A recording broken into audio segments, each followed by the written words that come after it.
Bon, alors de retour, on est sur la partie spoiler. Surtout si vous n'avez pas vu le film, ne regardez pas comme cette partie. Les spoilers sont assez légers, mais quand même. Mais il y a des petites surprises quand même. Ouais, donc voilà, 3, 2, 1. On commence cette partie spoiler de Deadpool 2. Donc voilà, alors moi, je pensais que ce serait un film plus simple, notamment au niveau de son dénouement. C'est vrai qu'il y a quand même un dédoublement de méchants. Cable qui n'est pas si méchant que ça, et le gamin dans la bande-annonce qui est présenté comme la victime. En fait. Ouais, et le gamin qui est présenté dans la bande-annonce en tant que victime qu'il faut sauver, ce gamin est quand même potentiellement un putain d'Adolf Hitler. Donc ouais. Un peu mal tourné. C'est pareil, ça fait partie encore de ces films dont les bandes-annonces ont été assez intelligentes pour en montrer. La bande-annonce ne laissait clairement pas présager non plus que Vanessa allait mourir. Premier choc du film pour moi. Choc assez important, même pour Deadpool, pour Wade. Et assez tôt dans le film en plus. Bah, après 10 minutes, ouais, voilà. Ouais. Donc, ouais, non, franchement, moi j'ai retrouvé ce petit effet un peu Gwen Stacy dans Amazing Spider-Man, puisque je suis le seul enculé à me rappeler de ce film. Ah non, moi j'adore le 2. Ouais, bah voilà, moi quand je vois un super-héros. J'ai pas ressenti autant d'émotion avec Gwen qu'avec Vanessa. Lequel te fait plus rêver? Ah, Gwen, clairement, quand il fait le coup de la toile qui fait une main qui pour rattraper Gwen, et là c'est juste elle se prend une balle. Ouais, mais là tu vois, pour le coup, le slow motion était vachement bien utilisé. Ouais. Un des bons slow motion où elle se prend le couteau. Par contre, il y a un truc que j'avais pas compris, c'est que Vanessa lui annonce donc à Deadpool qu'elle est enceinte, ou qu'elle va être enceinte. C'est que donc t'as un mec qui arrive, il tue Vanessa, le mec il part une péripétie d'action et tout, il se retrouve au milieu de la rue. Il arrive, tu te dis, il va lui enfoncer un couteau ou quoi que ce soit. En fait, il l'enlace. Et je me suis dit, mais en fait, il l'enlace parce qu'il est content d'avoir tué sa copine, parce qu'il ne voulait pas être papa. À un moment, j'ai pensé ça, mais pas du tout. Et en fait, finalement, t'as un camion qui arrive et c'était bien pour le tuer. Mais pas du tout, mais c'est vrai que c'est pareil. Mais moi, c'est ça que j'ai bien aimé, c'est cette petite scène what the fuck où 3 secondes après, tu comprends pourquoi il lui a fait un câlin en fait. Et il a dit, ouais. Mec, je vais te faire un câlin et moi je vais me laisser renverser par un camion qui arrive à 70 à l'heure. Il va se briser tous les deux. Enfin, je veux dire, il mérite. C'est vrai que ce gars-là, à mon avis, s'est dit, il mérite même pas que je lui foute une balle ou que je lui mette un couteau. Il dit, mec, je vais lui broyer les os. Il y a un camion qui arrive, on va se broyer sous les roues. Enfin, c'était intelligent. Mais pour le coup, moi aussi, je me suis demandé, je me suis dit, putain, est-ce que Deadpool était un enculé au point de se dire, putain, il m'a débarrassé de ma meuf, j'attendais que ça. C'est ça, mais tu vois, c'est des questions qu'on se pose. Tu vois, enfin, c'est pas con. La mise en scène, pour le coup, parfois, est assez intelligente. Donc ouais, mais le reste qu'il était très amoureux de Vanessa, qu'elle était en train de le bonifier, ils avaient pour projet d'avoir un enfant carrément. Et ça remet à zéro le compteur du super-héros qui en début de film est toujours dans la veine du premier et à la fin est totalement différent. Deadpool, c'est un mec qui va garder un humour, qui va jamais être sérieux, qui va continuer de faire des vannes de cul et de prendre tout le monde pour des cons, mais il va raisonner de différentes façons. Là, j'ai beaucoup plus retrouvé un super-héros qu'un anti-héros. Dans le premier film, c'est un mec qui veut se venger, qui veut péter la gueule à tout le monde. Là, c'est un vrai X-Men, le gars. C'est un mec qui fait du solo à faire des coups de merde à droite à gauche, et à la fin c'est un mec qui se retrouve en couple. Là au début c'est un mec en couple qui à la fin se retrouve à être un homme totalement changé. Bien sûr. Donc l'évolution du personnage est quand même bien amenée. Oui, puis même par rapport au 1, c'est ce qui nous faisait plaisir aussi dans le 1, c'est vrai que quand il tue Francis comme une grosse merde, dire ouais on s'en bat les couilles, c'est un enculé, il a que ce qu'il mérite. C'était déjà plaisant de voir ça. Je veux dire, moi c'est ce que j'avais apprécié dans le premier, c'est qu'il n'y avait aucun sens moral. Là on peut pas dire que le film n'est pas un peu évolué, il y en a un peu plus quand même, et c'est pas dérangeant, ça apporte aussi quelque part une petite touche au film où on va pas juste retrouver le même Deadpool que dans le premier avec un scénario quasi similaire où Deadpool est une putain de fouine, une putain de pétasse qui cherche juste à faire la justice avec les manières les plus saloperies, les plus dégueulasses, et voilà. Donc c'est plutôt pas mal. Non, moi je dis pas, en cela le personnage de Vanessa, même si absent pendant tout le film, il est super important. De Binder aussi est vachement plus important je trouve que dans le premier, vachement plus drôle aussi. Moi j'aimerais qu'on parle aussi de cette blague qui est la X-Force, qui était ça pour le coup, c'est pour ça, tu vois, je comprends pas tous ces moments là que ça t'ait pas fait marrer, tu vois. Bah non, je saurais pas t'expliquer parce que c'est drôle, j'ai pas été réceptif, tu vois. C'est le fait qu'il y ait encore plus, au bout d'un moment t'as compris que il brise le 4e mur, t'as compris qu'il va te faire la vanne du pipi caca et... Non, pas du tout, arrête. La vanne des jambes, s'il te plaît. Les jambes qui se font repousser à un moment, arrête. Ouais. Je veux bien que ça te fasse pas rire, mais tu peux pas dire qu'il n'y a pas une putain d'idée. Non, parce qu'en fait, ce qui se passe, c'est qu'à un moment, Deadpool se fait couper en deux, les jambes repoussent, et à un moment, Cable vient négocier avec lui, mais négocier en mode bourrin quand même, et il a les jambes d'un mec de 4 ans, il porte un flingue, il croise les jambes comme ça, il a des toutes petites jambes microscopiques, enfin, y a plein de vannes comme ça, je comprends pas comment t'es pas... Toi qui exploses de rire devant Infinity War pour la moindre vanne ou quoi, enfin je dis pas, mais... Je sais pas ce qui est. S'il y a bien un Marvel où on peut mal doser l'humour, c'est celui-là. C'est le petit côté Jack Sparrow, c'est le petit côté anti-héros, un peu... Enfin voilà, Après, c'est là-dessus, je te suis pas. Là-dessus, je sais pas. Peut-être que... Parce que j'avais déjà regardé on va revenir sur l'X-Force. J'ai déjà regardé un peu les comics à l'époque, et la plupart étaient quand même beaucoup plus noirs, il y avait très peu de doses d'humour. Et justement, peut-être que le premier Deadpool, j'ai beaucoup aimé parce qu'il désamorçait un peu ça, et que le deuxième, je m'attendais peut-être à un peu plus noir, tu vois. Ouais, ça se défend aussi, c'est vrai, ça peut se défendre. Peut-être, j'y pensais pas comme ça, mais en y repensant peut-être... Après, la bande-annonce n'était pas traître non plus à ce niveau-là. Ouais, bien sûr. Voilà, hein, quand le... Et pourtant, c'est marrant parce que la deuxième bande-annonce m'avait plutôt hypé, et là, en arrivant à la salle, j'en attendais rien, et finalement, j'en suis ressorti avec... C'est vrai que moi, pour le coup, j'ai fait un petit rappel des troupes dans la voiture, juste avant qu'on commence. Je dis, bon alors, c'est quoi vos attentes? Et vous étiez tous les deux un peu en mode, je m'en bats les couilles, écoutez, il n'y avait que moi qui était vraiment dans l'attente heureuse et joyeuse de retrouver mon pote Deadpool, mais alors, mais bon. La X-Force, donc je voulais y revenir, en gros, c'est l'équipe que... Une blague quand l'équipe de caméo. L'équipe de caméo voilà, c'est une bonne blague dans le film, c'est teasé dans la bande-annonce, mais à part la meuf afro qui s'appelle Domino, que j'ai bien aimé, tous les autres vont crever en 2 secondes. Il y a Bill Skarsgård, l'interprète de Pennywise de Gripsou, dans ça, qui fait partie de l'équipe. On a Brad Pitt qui joue un homme fantôme. Et tous ces mecs-là, en fait, sont sont parachutés d'un avion pour commencer la mission d'aller retrouver le gamin, de le sauver de câbles et d'essayer de le tourner en un gamin un peu plus responsable. Ils sautent tous de l'avion et ces connards n'ont pas regardé la météo, il y avait des vents violents et tous leurs parachutes vont aller se cracher, il y en a un qui se crache. Dans tous les sens, on le voit partir dans tous les sens et tout. On a Bill Skarsgård qui vient se cracher dans un broyeur de bois. Ouais, c'est ça. Qui vomit du coup sur le seul perso sympa, le seul perso non mutant de l'équipe qui lui a très bien atterri. Le mec, le trouillard, le froussard, le père de famille de 45 ans. Il se fait vomir dessus. Il se fait vomir dessus et comme le pouvoir de Bill Skarsgård c'est le vomi acide, du coup c'est le seul à crever sans s'être craché dans son parachute. On a Brad Pitt qui vient s'électrocuter sur une ligne. Il y en a un autre, je sais plus s'il se fait plaquer contre un camion, un bus. Mais alors lui, je pensais qu'il était vivant. Je me suis dit, bon, il va pas crever, c'est juste plaqué contre le bus. Mais non, on voit pas. Donc voilà, c'est juste pour te dire, mec, on t'a teasé une team, ta team, elle est morte. En fait, la team, ça va être, on va réunir Colossus, on va aller le rechercher. Le gamin et Cable, on va essayer de les mettre dans notre team à la fin. Et donc voilà, faut essayer de les réconcilier. Et puis on a le retour de Sonic Teenage, Super Nucléaire, je crois d'ailleurs. Super Nucléaire, un truc comme ça. Ouais, et puis enfin voilà, quand on fait juste un petit rappel des troupes du premier, alors que les nouveaux persos, un peu, on s'en bat les couilles, à part Cable et le gamin. Après, on a. Alors, ça, par contre, une petite partie quand même que j'ai bien aimé, ça fait forcément écho à tous les films X-Men, tous les X-Men.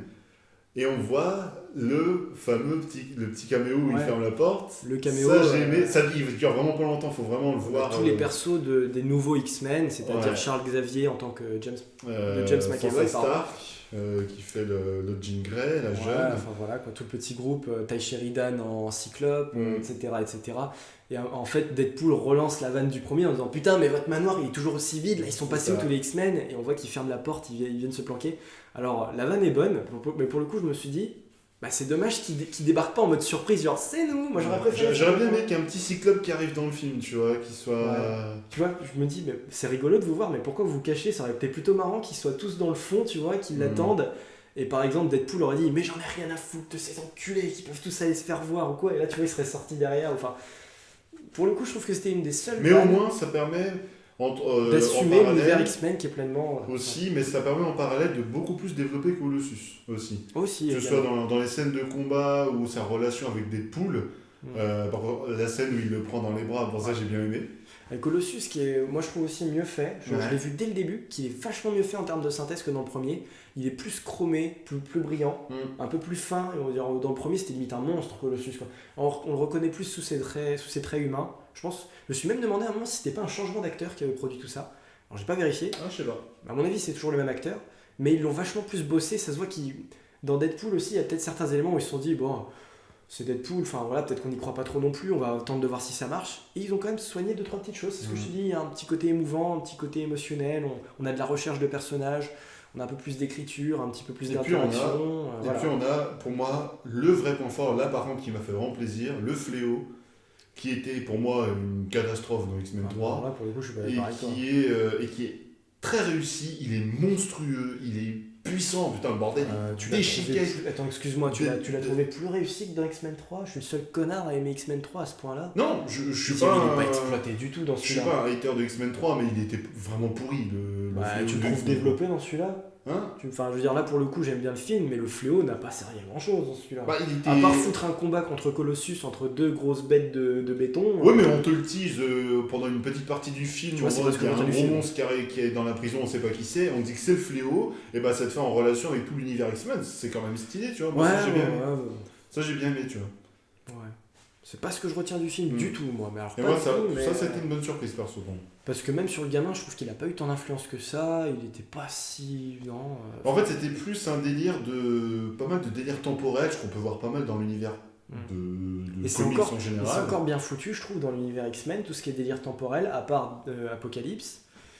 Ça reste encore pas trop mal foutu, là, moi je trouve, parce que forcément... Il n'y a pas trop d'incohérence de ouf. Quoi. Non, parce que Cable, forcément, est un méchant du futur, si on peut l'appeler méchant, parce qu'il est pas si manichéen que ça. C'est un méchant, c'est un soldat, une sorte de super soldat, et qui lui arrive une couille parce qu'il se fait tuer sa femme et sa fille par le mec, et c'est pas tant un méchant que ça. Non, bien sûr.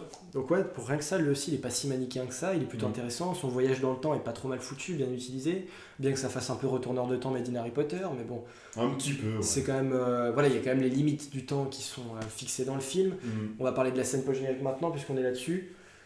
Oui, là pour le coup, oui. Moi j'ai trouvé ça que c'était un peu alors, trop. Non, moi je la trouve pas de trop parce que quand il revient pour s'assassiner en tant que Deadpool de X-Men Origins Wolverine, quand il vient se flinguer, quand il lit le scénario de Green Lantern, il vient se tuer lui-même. Ça, tu vois, voilà, ça ce que je peux reprocher, c'est que dans Deadpool 1, ce qu'on avait beaucoup aimé à l'époque, c'est que justement Ryan Reynolds, le Deadpool, et toute la prod derrière, même la scène d'intro, il connaissait Logan en palier. Voilà, ça aussi, ça j'ai pas aimé, je vais te dire pourquoi. Il savait que tous ces anciens films X-Men étaient totalement boudés par la populace, et il voulait complètement casser cette image. Donc, on te met dans le premier Deadpool, on te met une petite figurine du Deadpool pourri, là on te met le Wolverine qui se fait transpercer. Non, parce que celui-là, justement, il est réussi, tu vois. Logan, c'est très réussi comme Mais film. t'as pas compris, alors, justement, puisqu'il le dit en début de film, il dit, tiens, ton film... Là, ils le reconnaissent pour le coup, le succès. Il dit, ton film, il a cartonné parce que t'es mort. Bah, moi aussi, je vais me tuer. Enfin, là, pour le coup, ils reconnaissent le succès de Logan. Bah oui, mais et ils sont pas... Et du coup, là, ils sont pas de mauvais esprit ou de mauvaise foi envers ce film. C'est juste te rappeler que... Bah, il y a une rivalité entre Deadpool et Wolverine. Parce que le premier film commence comme le deuxième, tu vois. Ça commence avec une petite figurine, oh là là, on se fout de sa gueule. Non. Pas du tout. Là, pour le coup, c'est juste pour te rappeler que Wolverine, c'est un personnage avec qui il a une rivalité, comme tu dis. Mais là, il est jaloux. On le sent très bien. On le sent, c'est bien retranscrit. Il est tout à fait jaloux. Alors que dans le premier, la figurine, c'est une figurine de son propre personnage sur laquelle il chie dessus. En disant, ça, celui-là, c'est un Deadpool de merde. Enfin, tu vois, je trouve qu'il est toujours dans le bon contexte, vraiment dans la bonne vanne. Et pas justement dans la vanne où tu te dis, mec, là, c'est ton point de vue à toi, c'est pas le mien. C'est pas du tout ça. Deadpool, c'est un mec qui arrivera toujours à faire rire n'importe qui, je pense. Enfin, qui a le pouvoir de faire rire n'importe qui à partir du moment où tu es un peu geek, où tu connais l'univers des films, tu connais l'univers X-Men et tu connais un peu tout ça. Mais à partir de ce moment-là, si tu as toutes les bonnes informations, il n'y a rien qui fait en sorte que Deadpool soit un personnage qui te fasse chier ou qui t'ennuie. Moi, je suis pas d'accord avec ça. Mais non, franchement, pour le coup, peut-être que l'idée de la figurine est peut-être de trop, selon ce que tu en penses, mais elle n'est pas placée dans le mauvais contexte, ni dans la mauvaise intention. Ça, c'est pas vrai. Mais alors là, voilà, mais sinon les scènes post-génériques, voilà, c'est juste, il s'invente lui-même un retourneur de temps, on va appeler ça comme ça, comme celui de Cable. Du coup, le problème, c'est que il va faire des trucs bien, il va sauver sa meuf. Enfin, voilà. Par rapport à la mort de Vanessa, est-ce que ça désamorce totalement la première scène, du coup? Bah, je pense qu'après, à mon avis, je pense qu'il faut pas les compter comme dans le scénario du film, tu vois, je pense que c'est juste un délire, parce que même s'il y a un Deadpool 3, il faut vraiment que le personnage de Vanessa... Parce qu'elle Vanessa, tu vois, normalement, il la fait revivre. Bah oui, mais c'est ce que je suis en train de te dire, je veux dire, à mon avis, c'est juste un délire de la scène post-générique, qui ne fait pas partie de l'histoire du film, qu'on peut pas compter comme argent comptant du film, tu vois, c'est pas canon. Enfin, moi je le vois comme ça, c'est pour ça, tu vois, que là pour le coup je suis d'accord avec toi. Parce que sinon, c'est vrai que si dans la scène post-générique, il ramène Vanessa en disant tiens, j'ai copié, j'ai pris une montre, j'ai arraché quelques métaux, j'ai demandé à mes copines de. Non, ça peut pas. Non. C'est pour ça que pour moi, j'espère que ça restera effectivement une scène post-générique délire. Même sur la fin, il meurt, Deadpool va mourir. rejoindre Vanessa, et Vanessa va lui dire non, c'est pas le moment, c'est trop tôt, je t'aime et j'ai envie de te retrouver, mais bien sûr que toi, ton histoire elle est pas terminée et que tu dois revenir pour trouver ta famille. Pour un troisième Deadpool, voilà. éventuellement. Donc ouais, la famille, thème super bien abordé, donc voilà. Après on a un peu fait le tour finalement parce que toute l'histoire du film recoupe à chaque fois vers la famille, même si c'est une famille qui n'est pas faite de sang, mais plutôt de liens, voilà, de fraternité. Mais ça c'est bien foutu, voilà, moi j'ai rien de plus à dire, je me suis bien marré, je crois que j'ai rien vu d'autre, oui, cameo de Brad Pitt on en a parlé, j'ai pas vu Stan Lee, et puis voilà, finalement franchement le travail est très, très bien foutu, il est à la hauteur, et le pari est totalement réussi, bravo Deadpool encore une fois, bravo. Quand je dis bravo à un film, déjà c'est très très bon, c'est très très bon, vous pouvez vous attendre à ce que je reparle de Deadpool 2 c'est sûr, et moi je suis content parce qu'après Jurassic World, ça remonte, là je suis en train de me préparer à ça, on va pouvoir parler de ça en fin de critique. Là par contre j'attends quand même. Et ouais, mais je sais toujours pas si... Voilà, je suis pas aussi confiant que pour Deadpool, et alors Solo c'est encore moins. Et ensuite... Solo je pense qu'il va falloir pas attendre grand chose, en espérant peut-être être surpris, mais voilà, pour les prochaines critiques, je sais plus ce qu'il y a d'autre derrière encore. Jurassic, Les Indestructibles... Ah, il y a encore un truc après Solo. Ah bah oui, non c'est ça, on avait dit Deadpool 2... Solo et Jurassic juste après. Ouais, donc voilà, donc ça va être ça. Il y aura un tir groupé. Quelques plus petits films. Mais je pense, sans me mouiller, que Deadpool, de ces 3 blockbusters, pour moi, est celui qui vaut le plus le coup et qui est celui qui s'est le moins brûlé les ailes. Il se brûle même pas les ailes, non, c'est pas ça. Non, il reste dans les rails, quoi. Il reste dans son... Ouais, mais même ça, tu vois, c'est un terme assez rétro. Je veux dire, Deadpool est certainement celui en lequel je fais le plus confiance et j'ai eu raison, alors que les deux autres, je les sens pas du tout. Mais enfin, moyennement pour l'un, tout en restant motivé, et l'autre Solo, non, pas du tout. Donc voilà, pour moi c'est terminé. Est-ce que tu as d'autres choses à rajouter ? Pour le coup, non, je pense qu'on a à peu près fait le tour du film. Là, il n'y a pas non plus énormément de choses à expliquer, à analyser. En conclusion, malheureusement, j'ai pas été réceptif au film, ce qui me fait un peu chier, mais voilà, ça mériterait peut-être une autre lecture, un autre visionnage.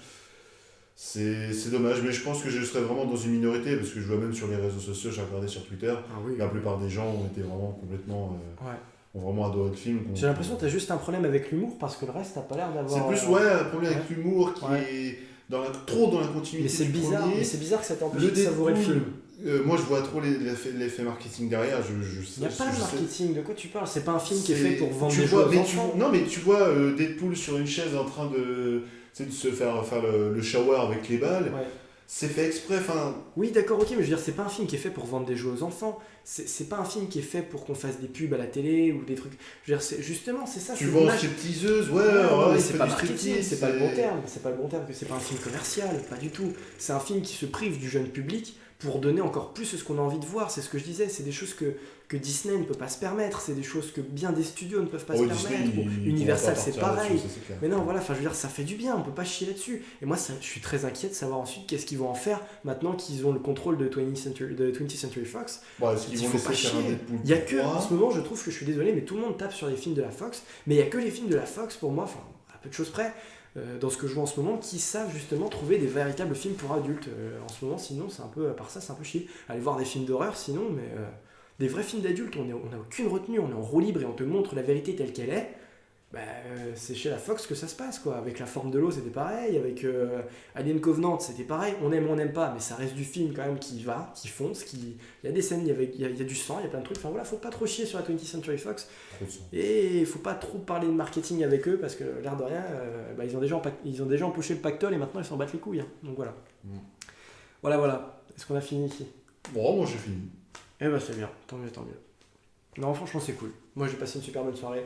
Je vous recommande d'aller voir Deadpool. Fabien, je te recommande de le revoir une seconde fois aussi. De te remettre de Infinity War, de sortir là-dedans.